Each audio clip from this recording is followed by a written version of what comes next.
지난주 설교를 기억하십니까? 지난주 설교. 누가복음. 뭐가 기억이 나실까요? 그쵸, 불의한 청지기죠. 원래는 이번 주 설교를 불의한 청지기 그 다음에 나오는 본문이 예화가 부자와 거지 나사로거든요. 원래 그거 준비하고 있었는데 이어서하려다 못했네요. 자, 불의한 청지기에 대한 이야기였습니다. 왜 그를 칭찬할까요? 왜 오해가 되게 불의한 재물로 친구를 사귀라고 말을 했을까요? 그건 불의한 종을 칭찬하는 것이 아니라 그가 지혜롭게 행한 일 한 가지를 칭찬한 것이었죠. 그게 뭐냐면 재물로 미래를 준비하는 행위였어요. 그게 지혜롭다라고 말했습니다. 왜냐하면 하나님의 백성은 어떻게 해요? 준비를 안 해요. 종말이 임했는데 그러면 내일을 준비하며 살아가야 되는데 다가올 종말을 준비해야 되는데 아무런 준비도 하지 않기 때문에 그렇습니다. 그게 이제 속상하다라고 말씀하시는 거예요. 여기서 불의한 재물이란 나쁜 재물, 검은 돈을 말하는 게 아니라 의라는 개념의 반대로서의 불이에요. 그러니까 무슨 말이냐 하면 이 세상에서의 재물을 말합니다. 그러니까 단지 재물만이 아니라 하나님이 우리에게 이 세상에 맡긴 모든 것이에요. 인생이라는 시간, 건강, 달란트, 재능, 물질 다 포함해서입니다. 이 세상에 우리에게 맡겨진 것을 통해서 내일을 하나님의 나라를 준비하지 않는다라는 것입니다. 그렇다면 이 종말의 시대에 원하시는 게 뭐였습니까? 내일을 준비한다라는 게 뭐였냐면 우리온 청지기가 된 게 뭐였냐면 잃어버린 하나님의 자녀들에게 어떻게 해요? 우리가 축복의 통로가 되어서 복이 흘러가는 거예요. 그래서 기억하시지만 그 앞장은 다 잃어버린 시리즈였습니다. 잃어버린 양, 잃어버린 드라크마. 우리 모두 한 주간 의로운 청지기로 내일과 종말을 준비하는 성도로 여러분 모두가 살아가셨을 줄 믿습니다. 자, 오늘 본문은 모세의 인생에 있어서 아주 중요한 분기점이 되어지는 본문이에요. 아마 이 본문을 보시면서 익숙하고요. 한편으로는 여러분들이 애굽 왕자라는가 영화나 그런 영상들이 아마 머릿속에 떠오르셨을 거라 생각을 합니다. 그만큼 굉장히 유명한 본문이기도 합니다. 오늘 본문의 사건으로 이제 모세는 어떻게 해요? 인생이 완전히 바뀌어요. 전혀 다른 인생으로 살아가게 됩니다. 본문을 보면 이제 모세가 장성한 자가 되었습니다. 이때 나이를 모세가 40세라고 봅니다. 왜 40세라고 보냐면 사도행전 7장 23절에서 이렇게 말해요. 모세가 애굽 사람의 학수를 다 배워 그 말과 행사가 능하더라. 나이 40이 되매 그 형제 이스라엘 자손을 돌아볼 생각이 나더니 그가 비로소 나이 40이 되었을 때 형제 이스라엘 백성을 자손들을 돌아볼 생각이 났다라고 말하고 있습니다. 왜 40이 되어서 이렇게 되었을까? 우리가 알지만 모세는 자기의 정체성을 이미 일찍 알았어요. 왜냐하면 유모가 누구였습니까? 그 자기 친엄마였잖아요. 40이 되어서 비로소 이렇게 생각했다라는 것은 아마도 꽤 오랫동안 모세가 정체성의 혼란을 겪지 않았을까라고 생각을 합니다. 그러니까 40세가 되어서 비로소 하나님을 깨달았던 뜻이 아니라 어렸을 때 이스라엘 사람으로 정체성을 배워왔는데 그가 실제로 성장을 해나가는 많은 시간은 뭐였냐면 애굽의 왕자였어요. 많은 괴리가 있었을 거예요. 우리도 한국 사람들도 나가서 보면 자녀들이 많은 괴리들을 가지고 살아가잖아요. 나는 누구인가의 정체성의 문제들. 아마 모세도 많은 시간들을 통해서 나는 누구인지에 대한 질문을 던졌을 것입니다.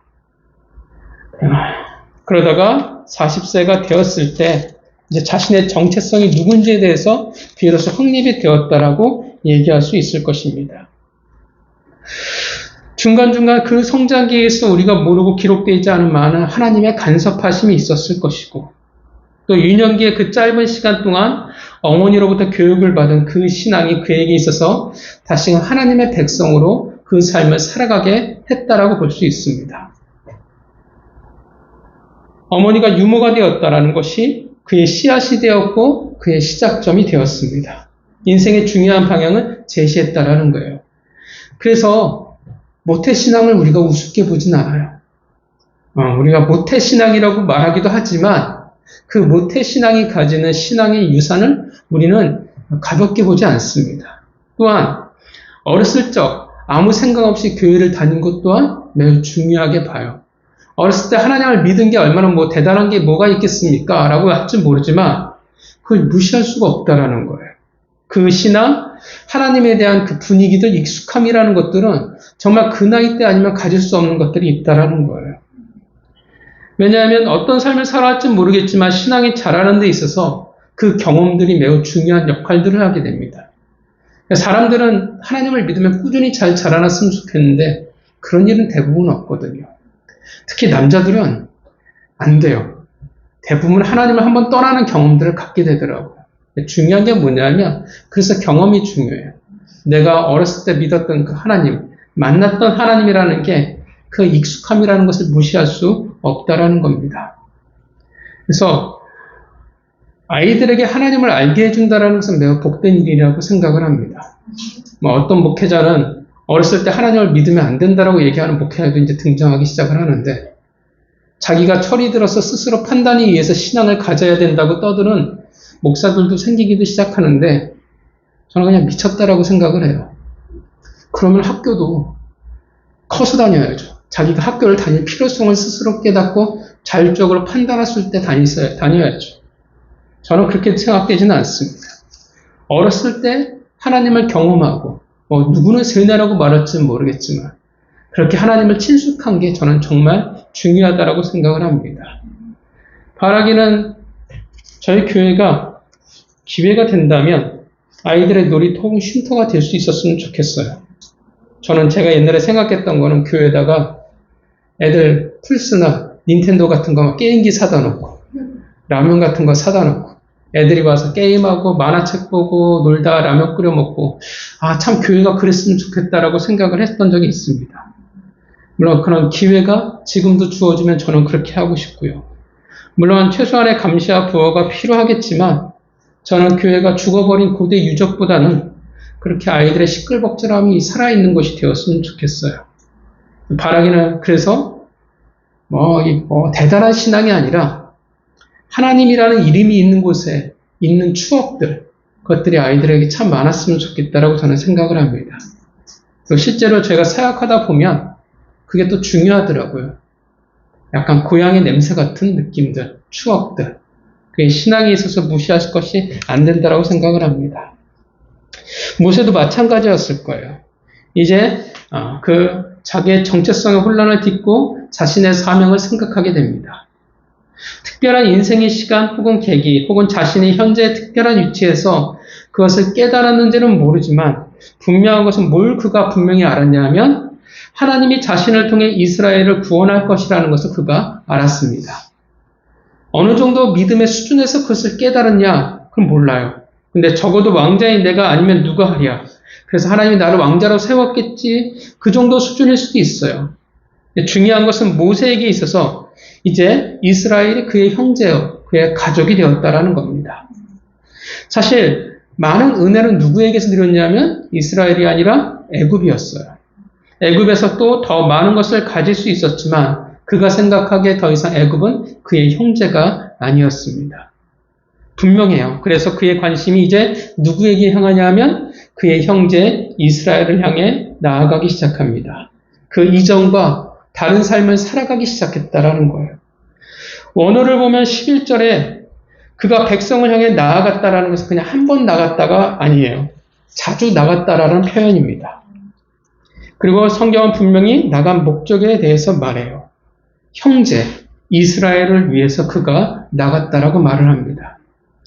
아마도 나가서 이스라엘 사람들과 많은 관계들을 그가 맺어 나갔을 거라 생각을 합니다. 그리고 그들의 고된 삶, 구원이 필요하구나라는 그 삶을 그가 보았습니다. 그러던 중 어떤 일이 있었냐면 어떤 애굽인, 아마 감독관이 아닐까 싶긴 한데 한 애굽 사람이 자기 형제, 즉 이스라엘 사람을 치는 것을 보게 됩니다. 여기서 자기 형제라는 표현을 써요. 이게 모세의 마음이에요. 지금 모세가 자기의 사명에 대해서 그 이스라엘 그 사람들에 대해서 얼마나 열정적이었는지, 얼마나 그가 소속감이 분명한지, 얼마나 자신의 사명에 충실한 상태인지를 표현해주고 있는 겁니다.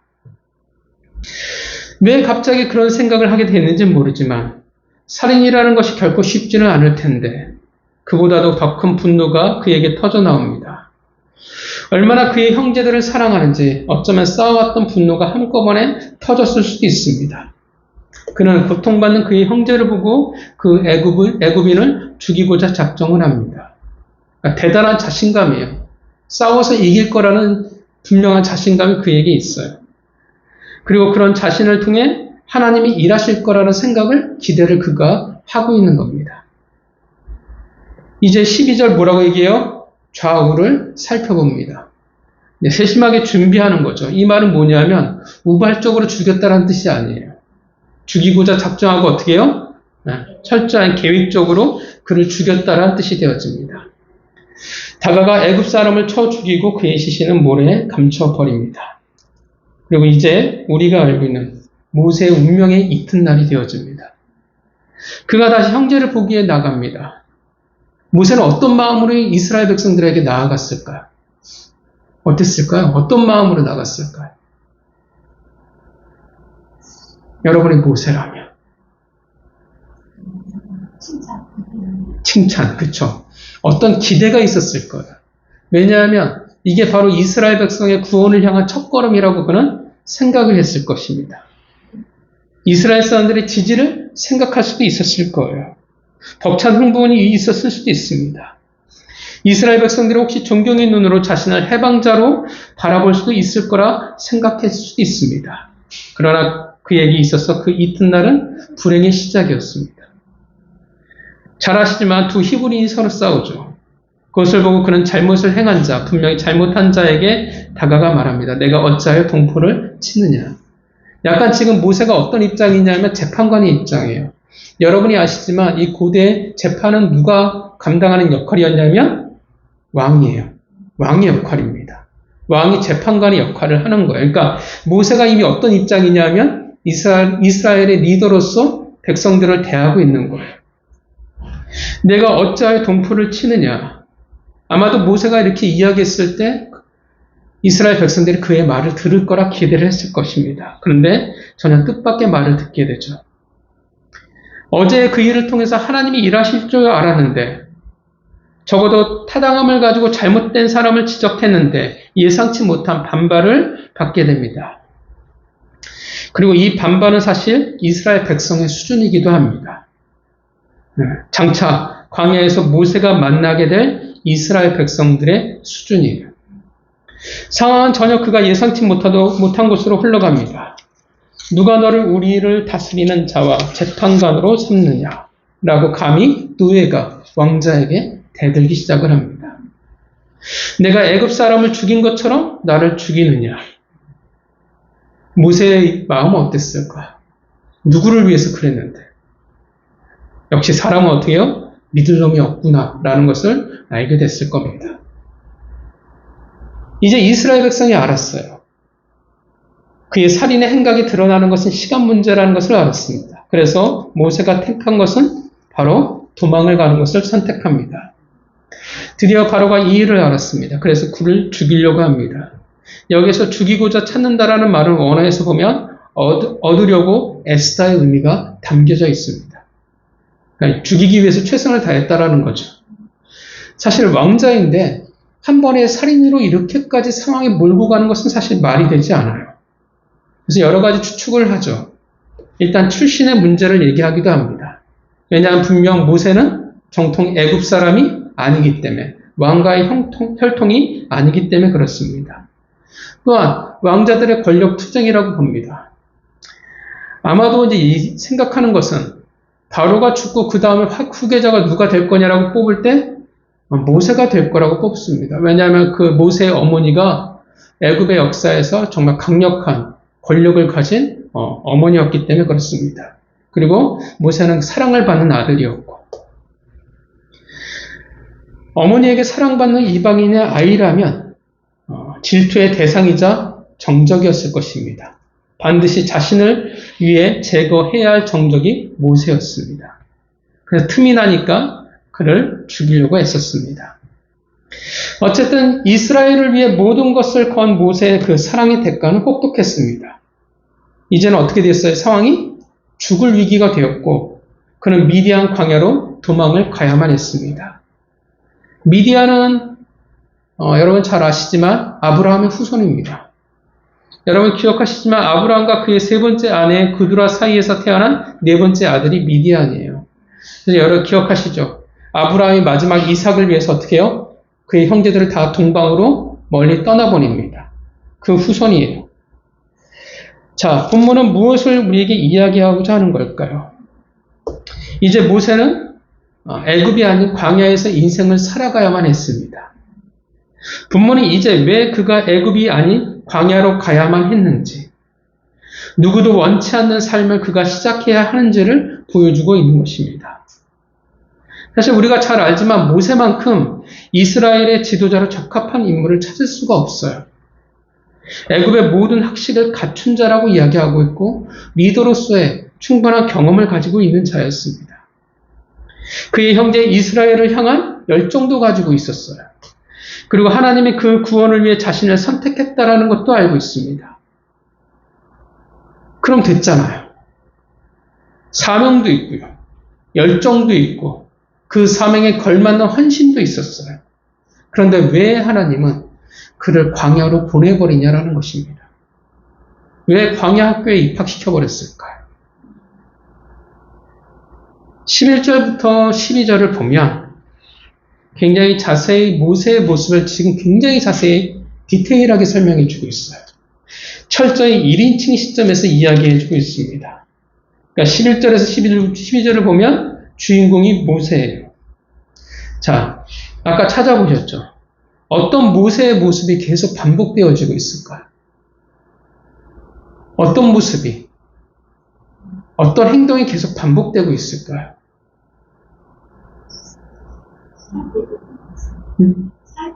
살피는 것. 네. 좀 더.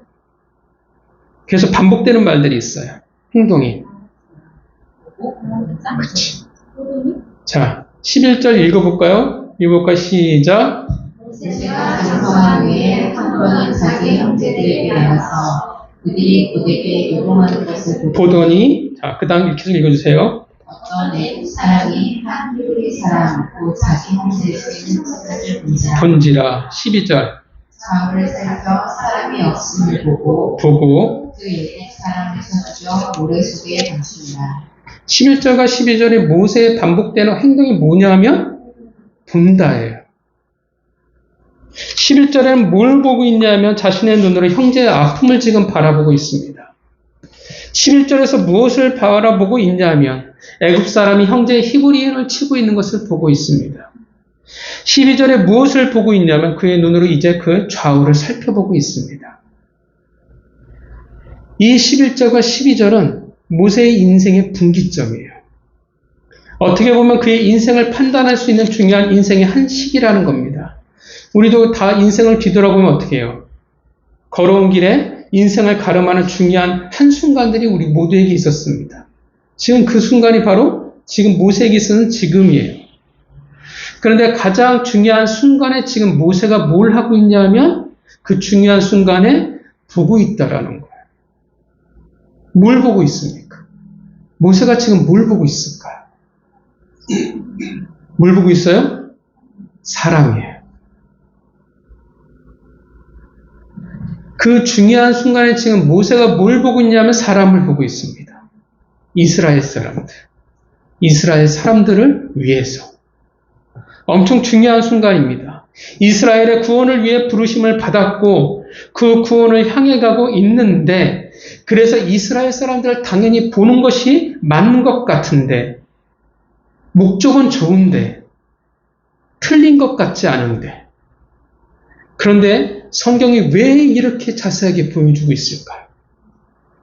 중요한 무언가를 놓치고 있다라는 거예요. 뭘 말하고 있습니까? 중요한 순간이잖아요.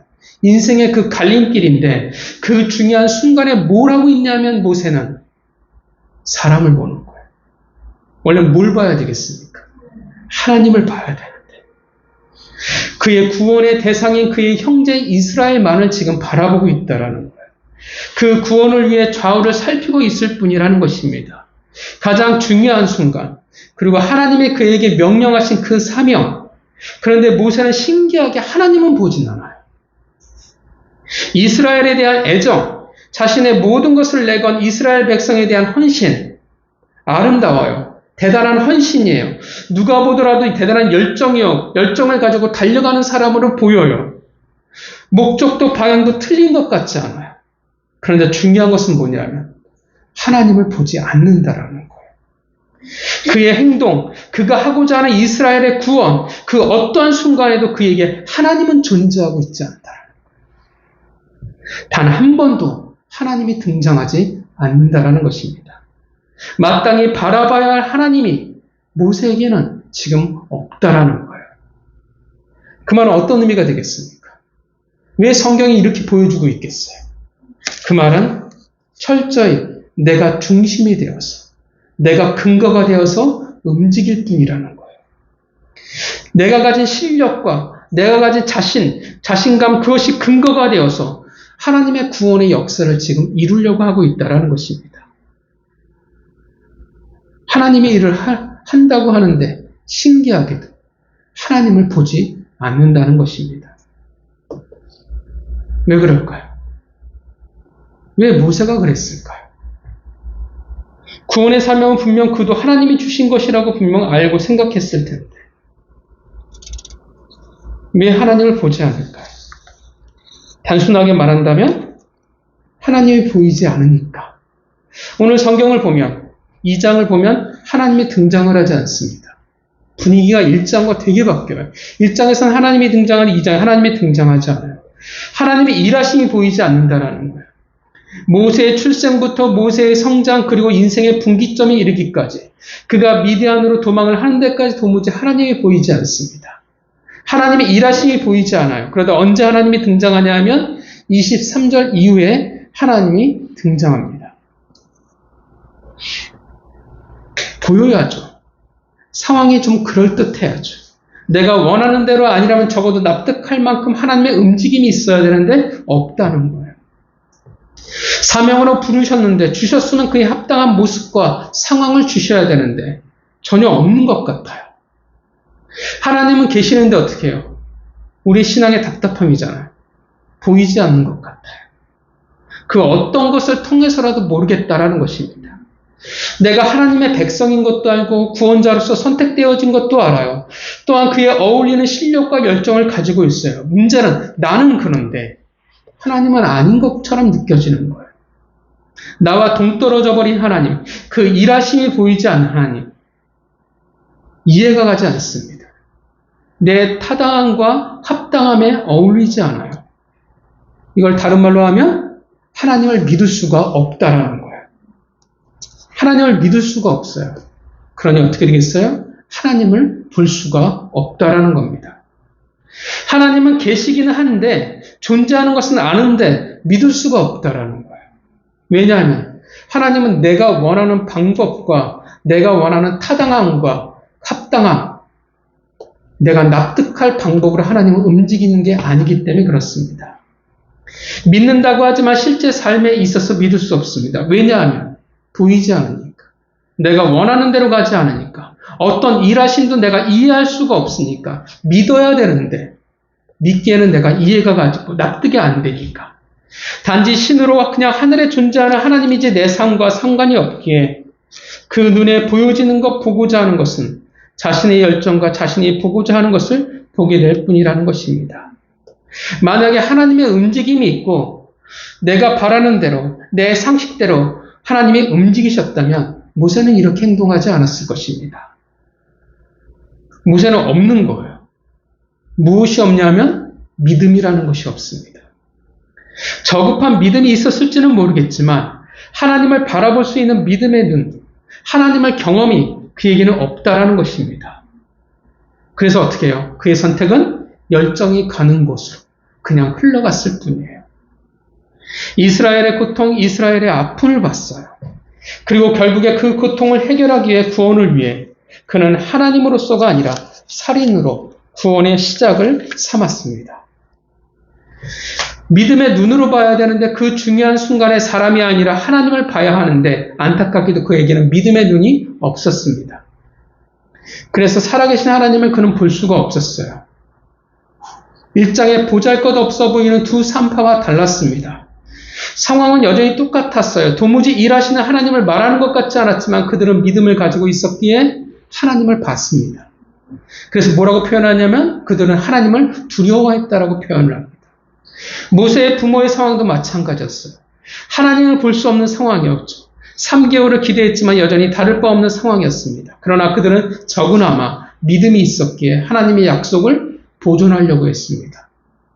그런데 정작 출애굽의 중심에 있어야 할 모세는 어떻게 해요? 믿음이 없었어요. 그래서 그는 믿음의 눈으로 하나님을 바라볼 수가 없었고 자신의 눈으로 바라보고 자신의 힘으로 하나님의 꿈을 이루고자 했을 뿐이었습니다. 그는 믿음이 없었습니다. 왜 광야에 가야 했습니까? 믿음이 없으니까요. 믿음을 배워야 할 수밖에 없는, 믿음을 배워나갈 광야로 하나님이 보내실 수밖에 없었습니다. 광야는 어떤 곳입니까? 우리가 경험해봤지만 오직 하나님만을 바라보며 살아갈 수밖에 없는 그곳이었기 때문에 그래요. 나의 힘과 나의 능력으로 일하는 것이 아니라 하나님의 힘과 능력으로 살아가야 함을 배워야 하는 곳이기 때문에 그렇습니다. 성도 여러분, 우리는 대부분 하나님이 계신 것을 부인하지 않습니다. 하나님이 우리는 계신 것을 다 알아요. 중요한 것은 누구를 바라보고 계십니까? 여러분의 삶을 누구의 눈으로 바라보고 계십니까? 우리가 자꾸 나의 타당함을 주장할 때, 내가 합당하다고 생각할 때, 내 주변과 사람을 볼 때 우리는 하나님을 바라보지 못합니다. 그것이 인간이에요. 많은 그리스도인들이 하나님이 계심을 분명히 알아요. 은혜도 알았어요. 그런데 정작 그들에게 믿음의 눈이라는 것이 없을 때가 많다라는 것입니다. 오직 하나님의 일하심을 무엇으로 판단하냐 하면 자신을 근거로 해서 판단해요. 내 바램. 하나님의 눈이 아니라 자신의 눈으로 바라봐요. 그래서 자신의 상황과 타당함과 합당함으로 본다라는 것입니다. 그것이 아니면 그것은 하나님의 일하심이 아니라고 생각을 합니다. 여러분, 믿음은 원래 인지하는 것이 아니에요. 믿음은 어떻게 해요? 그냥 진짜 믿는 거예요. 그래서 기독교의 신앙의 특징은 뭐냐면 먼저 믿음으로 시작을 해요. 그리고 뭐가 따라오냐면 아는 게 따라오는 거예요. 근데 보통 우리 인간이 가진 그 합리적인 지성을 보면 어떻게 하는 게 맞아요? 내가 먼저 알고 믿음이 와야 돼요. 이래서 기독교가 세상에서 조롱을 받고 이해가 안 간다라고 표현하는 거예요. 믿음은 인지가 안 되는 겁니다. 납득이 안 되는 거예요. 그래서 많은 이들이 하나님을 보지 않습니다. 왜냐하면 내 바람대로, 내가 아는 대로 되지 않으니까. 내가 원하는 상황이 아니니까. 타당하지 않으니까. 내가 생각하기에 나는 옳고 올바른 목적으로 방향으로 가고 있다고 생각하니까. 그리고 누가 보더라도 인정할 만하니까. 그러니까 굳이 하나님을 봐야 할 이유가 없다라는 것입니다. 분명하니까. 나는 당연하니까. 나는 타당하니까. 그렇게 자신과 사람들을 바라보는 자가 어찌 믿음의 눈으로 하나님을 바라보고 믿을 수 있겠습니까? 그래서 자신의 열정과 자신의 헌신과 자신의 능력으로 하나님의 나라를 살아가려고 합니다. 타당하고 생각되면 합당하면 오케이라고 생각해요. 모세처럼 그렇게 생각을 합니다. 그래서 보려고 하지 않고 묻지 않습니다. 그렇게 하나님의 방법이 아니라 내 자신의 방법, 나를 근거로 해서 살아갈 수밖에 없는 거예요. 물론 그것이 좋아 보일 수 있습니다. 교회 일을 열심히 하는 것 같기도 하고 뭔가 하나님을 위해서 최선을 다하고 있는 것 같기도 해요. 그런데 여러분 속으면 안 돼요. 우리가 열심히 한다고 해서 그것이 하나님의 근거가 아니라고 하면 그것은 옳지 않다라는 것입니다. 가끔 교회에 세상의 방법들을 끌어오려고 하는 시도들이 있습니다. 때로는 세상의 철학을 끌어오기도 하고 인본주의를 끌어오기도 하고 교회가 빨리 성장할 수 있다면 그 어떠한 방법도 세속적인 방법도 끌어오는 것을 주저하지 않기도 해요. 그런데 그 근거가 하나님이 아니라면 그 열심과 그 목적은 의미가 없다라는 것입니다. 여러분, 우리나라의 교회가 열심이 없어서 이렇게 되었을까요? 우리나라의 교회의 열심은 여전히 이 세계에서 탑이에요. 열심은 부족하지 않습니다. 그러나 열심이 없어서 우리 열심이 많아서 우리가 옳은 길을 간다라고 말할 수가 없다라는 거예요. 오히려 하나님을 보지 않았기 때문에, 하나님의 근거가 아니었기 때문에 그렇습니다. 얼마나 내가 열심인가, 내가 얼마나 합당하고 얼마나 타당한 것보다 더 중요한 게 우리에게 있다라는 거예요. 그것은 내가 하나님을 진짜 바라보고 있는가, 내가 진짜 하나님을 근거로 하고 있는가가 더 중요하다라는 것입니다. 여러분, 하나님이 살아계심을 믿으십니까? 그렇다면 누구의 눈으로 이 세상을 여러분들은 바라보고 계십니까? 하나님이 아니라 세상을, 나를 바라보고 계시진 않습니까? 사람을, 상황을 바라보기에 좌우를 살피고 계시지는 않습니까? 내 처지가 이래서, 상황이 이래서 당연하다고, 타당하고 맞다고 생각하고 있지는 않습니까? 수많은 타당한 이유가 있기에 하나님을 바라보지 않음에도 당당하지 않으십니까? 우리는 생각해야 돼요.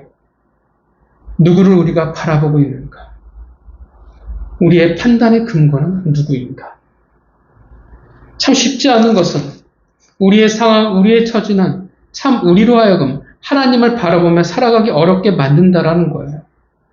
우리는 우리의 인생을 살아가면서 하나님의 일하심을 믿을 수 없을 때가 많습니다. 하나님의 일하심이 정말 이해가 가지 않을 때가 많아요. 여러분, 계시는 것을 아는 것과 믿는 것은 전혀 다른 이야기입니다. 그래서 낭망하고, 그래서 좌절하고, 그래서 자신의 힘으로 살아가는 자가 되어지기도 합니다. 그래서 말하죠. 하나님은 하나님이고 나는 나일 뿐이라고 말하기도 합니다. 그래서 그 믿음이 눈에 없기에 우리는 때로는 광야로 갈 수밖에 없을 때가 있습니다. 그 말은 하나님은 누구를 원하시냐 하면 믿음의 눈으로 하나님을 바라볼 자, 하나님의 눈으로 이 세상을 바라볼 수 있는 자라는 것입니다. 그들이 여러분들이 되기를 바랍니다. 그래서 결국 모세는 고백하게 됩니다. 선포하게 되죠. 출애굽기 14장 13절 말씀. 모세가 백성에게 이르되 너희는 두려워하지 말고 가만히 서서 여호와께서 오늘 너희를 위하여 행하시는 구원을 보라. 너희가 오늘 곧 애굽 사람을 영원히 다시 보지 아니하리라. 모세가 백성에게 너희는 두려워 말고 가만히 서서 여호와께서 오늘날 너희를 위하여 행하시는 구원을 보라 라고 그가 외칩니다. 언제 이야기입니까? 홍해를 가르신 후가 아니라 애굽이 뒤에서 쫓아오고 홍해가 앞을 가로막는 그 순간에 모세가 말합니다. 보라. 무엇을 보라고 말합니까? 하나님을 보라고 말합니다. 모세는 본 거예요. 하나님의 일하심이 보이지 않는 순간에 믿음의 눈으로 하나님을 바라볼 수 있었고 이제 그것을 그의 백성에게 당당하게 선포할 수 있었습니다. 모세가 이렇게 선포하고 난 이후에 하나님이 일하심이 시작이 되었습니다. 구름과 흑암이 애굽을 막고 밤새도록 바람이 불어 홍해가 갈라지기 시작합니다. 그제서야 이스라엘 백성들은 봤겠지만 모세는 이미 어떻게 해요? 그 전에 하나님의 일하심을 봤습니다. 성도 여러분, 우리의 삶은 출애굽기 2장과도 같습니다. 분명 하나님은 우리를 부르셨습니다. 그러나 각자의 삶 속에서 그리고 사명의 삶 속에서 움직이지 않고 보이지 않는 것처럼 느껴질 때가 있습니다. 우리가 바라는 것과 전혀 동떨어진 삶을 우리가 살아가기도 합니다. 그래서 힘들기도 하고 그래서 지치기도 합니다. 그래서 하나님보다는 점점 더 사람을, 환경을 바라보려고도 하기도 합니다. 그것이 기준이 되기도 합니다. 하나님이 아닌 내 삶이 삶의 근거가 되기도 합니다. 우리가 언제 하나님을 보지 않겠습니까? 우리가 언제 하나님을 보지 않아요? 내가 타당할 때, 내가 옳다고 느낄 때 우리는 보지 않습니다. 왜냐하면 너무나 당연하니까. 목적이 옳다고 해서 타당하고 합당하고 해서 우리는 착각하면 안 돼요. 그것이 옳은 것이 아니에요. 그것이 옳다라고 말하는 게 인본주의입니다. 우리는 신본주의의 삶을 살아가는 존재입니다. 우리는 사람이 아닌 세상이 아닌 하나님을 먼저 바라봐야 하는 자들입니다. 우리는 자신의 힘으로 하나님의 꿈을 이루는 자들이 아니에요. 자신의 열정과 자신의 힘을 통해 하나님의 꿈을 이룰 수 없습니다. 실수를 되풀이할 뿐이에요. 그래서 뭘 해야 돼요, 우리는? 하나님을 바라봐야 돼요. 그게 뭡니까? 하나님에게 자꾸 물어봐야 돼요. 우리는 고민해봐야 돼요. 하나님을 본다는 것은 하나님이 정말 내게 무엇을 원하실까? 하나님 편에서 고민해보는 싸움입니다. 그것이 하나님을 보는 것이고 하나님을 근거로 살아가는 삶이에요. 타당하고 당연한 것이 다 틀렸다가 아니에요. 우선순위로 하나님을 가장 먼저 봐야 한다는 것입니다. 이것이 하나님의 뜻일까? 이것이 하나님이 원하시는 결정일까? 이것이 하나님이 기뻐하실까? 물론 열심히 물어도 우리는 모를 가능성이 훨씬 더 큽니다. 근데 그게 잘하는 거예요. 묻고 고민하는 것 그 자체가 이미 사람과 상황을 보지 않으려는 애쓴다는 거예요. 하나님을 근거로 하고자 하는 자의 그 싸움이라는 것입니다. 그리고 중요한 것은 그것을 하나님이 보실 것입니다. 성도 여러분, 한 주간 사람이 세상이 아닌 하나님을 바라보시기를 바랍니다. 타당하고 당연한 일들이 굉장히 많겠지만 그래도 눈을 들어 하나님을 바라보시며 하나님이 무엇을 원하시는지 고민하시는 한 주가 되시기를, 그렇기에 하나님을 바라보는 축복의 통로가 되시길 주님의 이름으로 축원합니다. 기도하겠습니다.